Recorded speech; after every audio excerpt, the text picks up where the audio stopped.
Hi, welcome to Revenue Marketing Television, the CMO Insight Series. I am your host, Jeff Pedowitz, President and CEO of the Pedowitz Group. Today, we have with us Jason Katz, who is Vice President of Apps and Digital Media for Houghton Mifflin Harcourt. Jason, welcome to the show. Thanks for having me, Jeff. Glad to be here. So, you have done some pretty amazing things over your career, and today I think we're going to be getting a broad perspective, right, of just your experience as a marketing executive through several different roles. Absolutely. Awesome. So let's start off with, say over the last 5 years from your perspective, what's changed the most for you? The pace of change in marketing has just been super fast. In every role, there are so many things that are changing. I was at American Express, using all the traditional levers of marketing, working offline, online, working with partners, then working in tech startups and music technology and advertising technology, and then in entertainment technology. And I'm literally getting called by thousands of vendors and testing out new technologies. So it's just a race to keep up, and it's been a lot of fun. So with all this change, are you changing how you approach marketing and your strategic approach? Do you find yourself running things more like a business? Yes. There's no choice but to run it like a business. I'm constantly measuring ROI and prioritizing resources. Every situation is different. For example, when I'm working on OTT streaming services, I am always thinking about like Quello Concerts or Curious World, an app for kids around Curious George. I have to think about which of the 15 different OTT streaming platforms, which conversion funnel I need to prioritize. So it's not just web anymore. It's not just mobile. Am I focusing on Xbox and PlayStation? Or am I focusing on Roku or Apple TV? There are so many choices to be made. And then, for example, in B2B marketing at HookLogic, which was acquired by Criteo, what's the right white paper that I need to write to really truly engage my audience? I always have to evaluate what's working and what's not and be ready to change. And then secondly, there's always the question about, is there a product market fit? Is the product that I have created a good fit for the customers that I want to reach? Now in marketing, there's a question of, am I using the right media and approach to reach the audience that I need to reach? And the amount of techniques that are available to help me answer that question are proliferating. Between marketing automation and artificial intelligence, I can now choose the right day, time, channel, and media almost turnkey, whereas in the past I had to do resource-intensive efforts like marketing mix analysis or A/B testing. It's really exciting. That's great. So tell me a little bit about the people you've been working with, managing, hiring over these last few years. Are you looking for different skill sets now? Are you organizing your teams any differently? Yes. I need nimble teams. I'd say before I answer the question about how I shape the teams, I first think about how I structure the teams. So the first thing is every project or experiment that I work on has to have huge revenue potential. Everything needs to tie into revenue. There's no time or resource to waste, especially in the startup world where you got to move really quickly. So every team member needs to have those types of projects. And I usually try to do a balance of projects that are in their comfort zone as well as stretch projects. And then thinking about the types of skill sets that I'm looking for, I work with people who have quantitative skills, creative skills, tech skills, writing, design, and a lot of motivation. They have to be really hungry. So ideally, I'm hiring people who have a combination of those skills and then being as lean as I can and then growing as we're proving out projects that are showing that delivering on that revenue potential. And we grow from there. And we have to have a good time. Everyone's got to get along. The best teams are the ones that have fun, get along, are smart, work really well together. So Awesome. So from a process standpoint, what are some of the things that you think about strategically that can drive scale and transformation for your team? It really comes down to teamwork. So there's a movement in marketing right now where some departments are actually calling themselves growth groups instead of marketing groups. And growth groups, the origin of that concept is around breaking down silos. So in order to do effective marketing, you can't just work on your own. You need to work across product and technology. And I spend a lot of time thinking about how do I bring those teams together. So oftentimes we're thinking about what is the single KPI that can unify not only the marketing team, but all those teams that I mentioned, and get people to really work together and focus on unified objectives. So for example, at HMH, we broke down some of the work that we're currently doing into a very user acquisition focused. So we broke it down into 3 different KPIs that are driving revenue. One is conversion funnel. Second is paid acquisition. And third is non-paid acquisition. So we as a team said we have to move conversion, and what can we move the quickest? What's in our control? So as a joint leadership team, we made the decision to work collectively on email and do a sprint. So we got together all the resources across the different departments, and we shaped an email project. And usually to set up a sophisticated email marketing journey or marketing automation journey, it might take a quarter, 3 months. But because we were all so focused and working so well together, we were able to launch it in 3 weeks. Wow. And we had, scrum boards. We had stickies up on walls and people moving them and sounds like you're doing a lot of agile marketing over there. You're throwing out Scrum, sprints, Kanban boards, right? So. Yeah, I didn't want to use some of the jargon, but yeah, we took some of the development, the rhythm of the development teams, and we brought it into marketing, and it really got people to up their game, and it added a level of excitement to the project, and the emails look great. I mean, it's so exciting to launch something like that. So we'll see if it continues, the agile marketing thing, but it was very effective in this project. Yeah, we've adopted some of those techniques too for our internal marketing team, and yeah, it definitely has an impact. It's one of those things, right? It doesn't apply to every situation, but in the right situation, it can be really helpful. So, tell me a little bit about tech, because certainly in marketing, we've seen this explosion of technology over the last few years.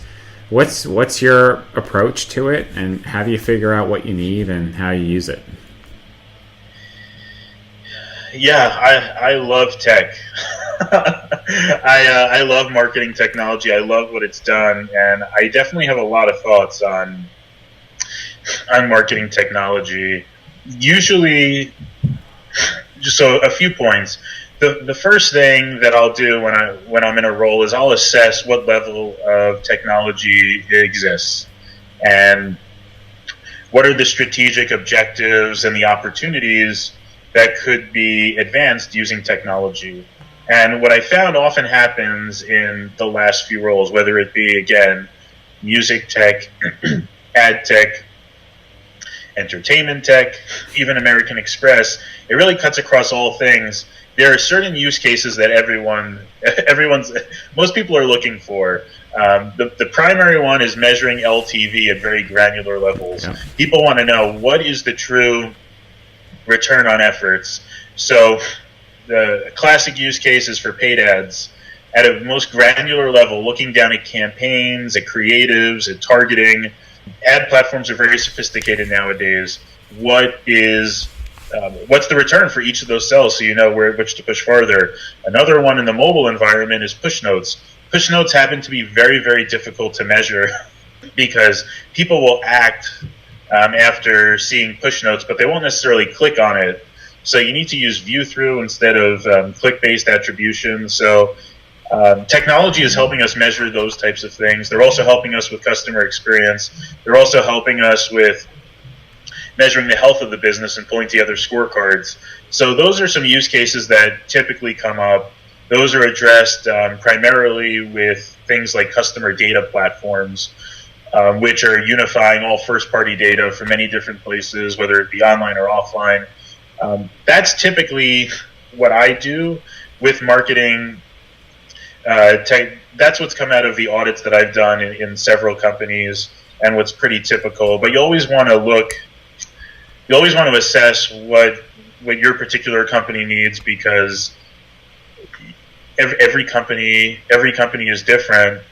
And then in terms of marketing technology, I also think about what role it plays for these companies. So is it, how big of an advantage can marketing technology be?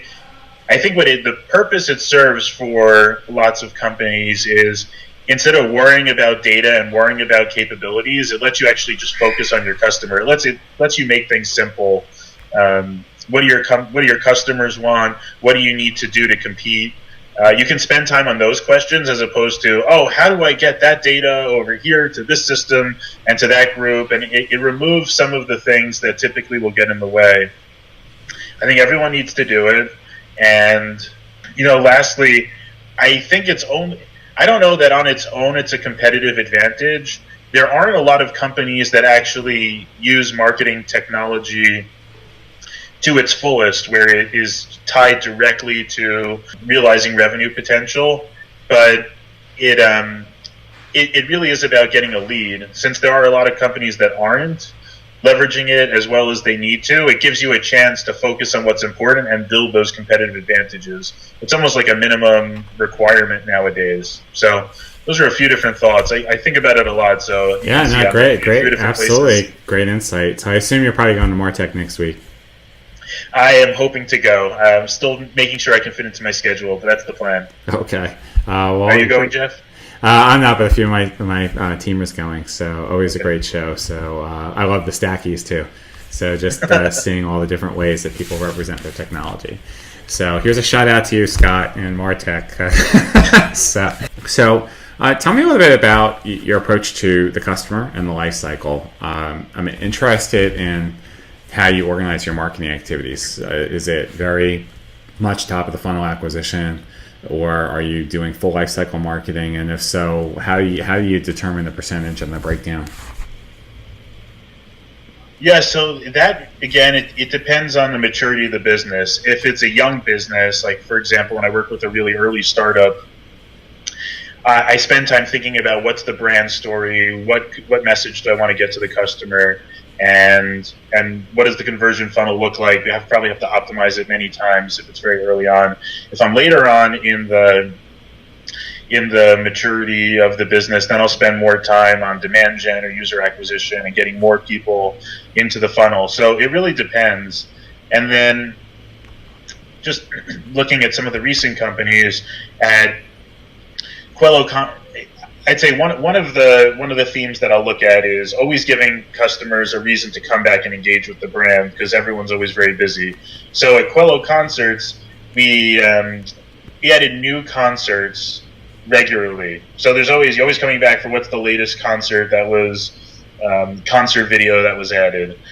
For HMH Curious World, Curious George, we added new games, videos, and books regularly, many of which were originals, many of which featured Curious George. So there's a lot of messaging is always interesting when you're we telling love that people series, about, by the way. We have I don't know if we have all of them, but we have many of them. So, Curious George. Oh, okay, there we go. Yeah, Curious George, he is a hero for kids. So and adults too, So let's not forget about the parents. That's right. Yeah, it's actually an interesting dynamic with parents and kids for the kids service. Because of copyright regulations, it's pretty strict on when you can communicate with customers. So we have to have very good moments for the parents, because we only get them for so long, and then there are rules around when you can communicate with customers. So kids. So that's interesting. And there's also something recently on HBO Silicon Valley about COPPA. And so, yeah, anyways, if you watch that, that's a shout out too.